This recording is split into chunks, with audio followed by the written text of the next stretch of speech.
Hey guys, so update on the machine. As you see, I've been running it. It it runs okay.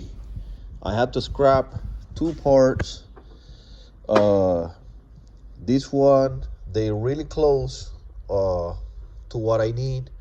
They just gotta be a little bit tight on the, it's just gonna be like a pressing. So I don't know, they 1 or 2 thousandths off. No big deal. I'm not gonna just keep adjusting the machine.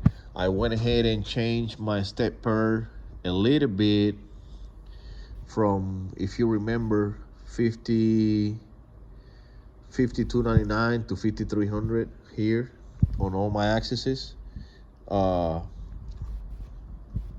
took care a little bit of, it was kind of on the loose side, so it's okay now.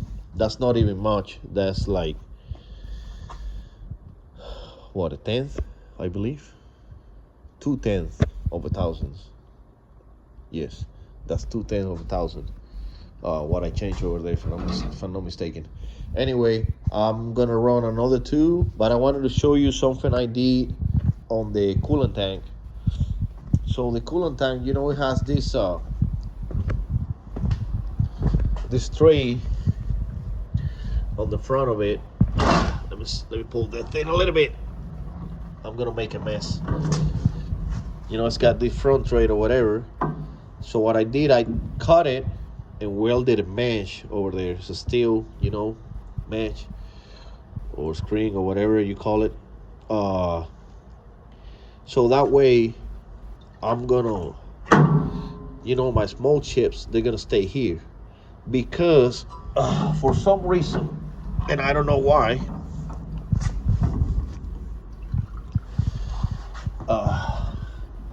if the way it was made, let me push it in a little bit. I'm sorry, guys. The way it was made, when the chips go through those big holes, like almost a 1/4 inch holes on the enclosure, they go through, fall over there. The small chips, they fall over there, and they go through the tank all the way back there to our screen. And so I did this today. I cut that today. Let me pull the screen out. See what we got here. No, it's not dated right now, but it was last night when I ran the pump a little bit on the first two parts. After all, some of the trash clean up and went in there. So right now, what it do is, it's pretty much like a second stage of chips, being clean over there. Worst case scenario, the chips that's gonna start building up over there. I should be able to see it if I pay attention to it. But if it gets too high that I don't pay attention to it, it's just gonna work like it used to. It's gonna flow through all, those oil traps that I believe that's what they are. They don't trap any oil because there's so much coolant flow trying to go back into the tank that it's not gonna stop the oil. The oil only is gonna stop on a very, how to say it, when the coolant is really steady, that it's not moving much, it's gonna be able, to flow back, and then we pick it up. So our next process is gonna be trying to build me an oil skimmer or something like that. But so far, that's what I did today. I cut the bottom of it, which it was this one here. This part right here used to be the bottom of that front tray. And if you see here, someone already drilled a hole trying to, or making sure the coolant will go into the tank. But what they were creating is making sure the chips, they will also go into the tank. So that's why I took that screen deal, welded on, and that way we're gonna stop our small chips to going back into our pump back there. So far it's working good. It's close to what I think it's going to be. I'm running it really slow. I'm only running on one work offset. Tomorrow I'm gonna run it on the second one. You see, I got some new jaws over there and a stop on the middle to hold it. I'm gonna cut the jaws too on G55 to work offset, so I can run more of this, because I do got to make like 40 of this and 40 of this one. So I'm gonna be running it a little bit. So I want to go fast. I got to finish this job, so I can put it on the rollers or whatever. So I'm gonna run the machine. I'm gonna show you now why I didn't make a video in the last 2 days or 3, because I was working on this piece of whatever you think on your mind. So I bought this bandsaw because the one I had was from, those little bitty from Harbor Freight. Well, long story short, those little bitty from Harbor Freight is a better saw than this one. Literally, I'm telling you. It cuts better. It makes less noise. The only problem is they don't have coolant. But if you put coolant on one of the little bitty Harbor Freight one, it works better than this one, at least this one when it came from the factory. So it's a really flimsy saw. So it's not that it doesn't cut, it's like flimsy, it's noisy. You cannot take big cuts. The motor was a 1-horse motor, and it already burned up. See, that's a brand new one. See the box over there? That's a new one. I went to Harbor Freight and bought a 2-horse. Put a 2-horse over there. Took me a little bit because I had to change the pulley. Then after I put the motor in, the switch, which is this one here on the floor, burned up, because definitely the load on the motor, it was more, so the switch burned up. So I end up putting a contactor here inside this little box. So now I got a contactor in here with on and off switch. If it's off, you can lift the saw, it's not going to work. But if it's on, you can turn it on, it won't go on until you lift the switch. Now the switch, guess what? The switch came, you probably know where that switch came from. I'm going to let you guess. No, I'm not going to let you guess. Spoiler. This is the homing switch for the Haas carousel. Well, it used to be. Now it's a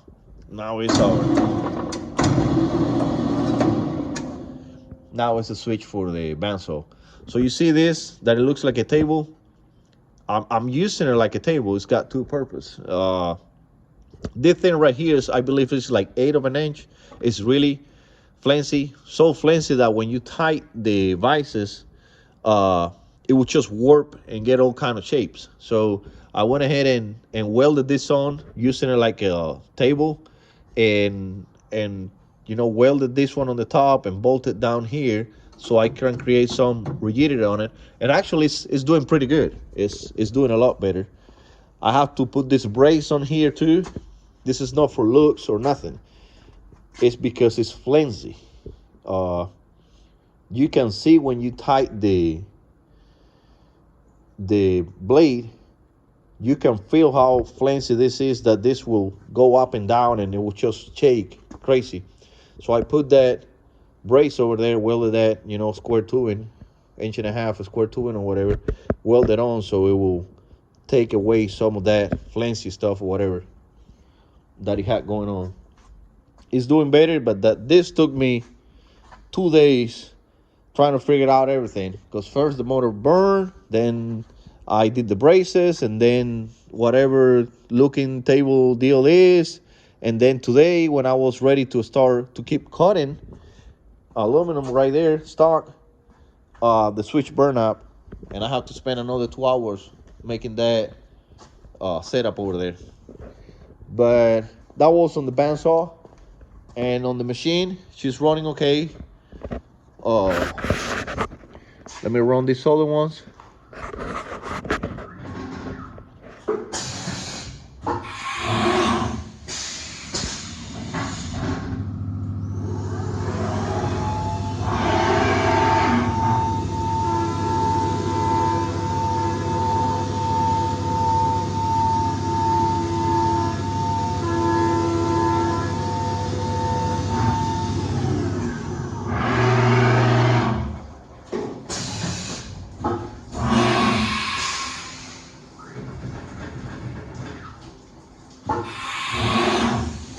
I got to put a check valve on my coolant.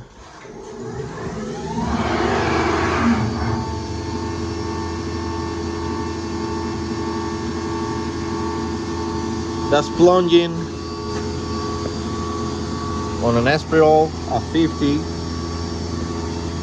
and I'm not running much on it. I'm only doing 100 inches a minute. I don't want to go crazy on it.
That's gonna do the contour now.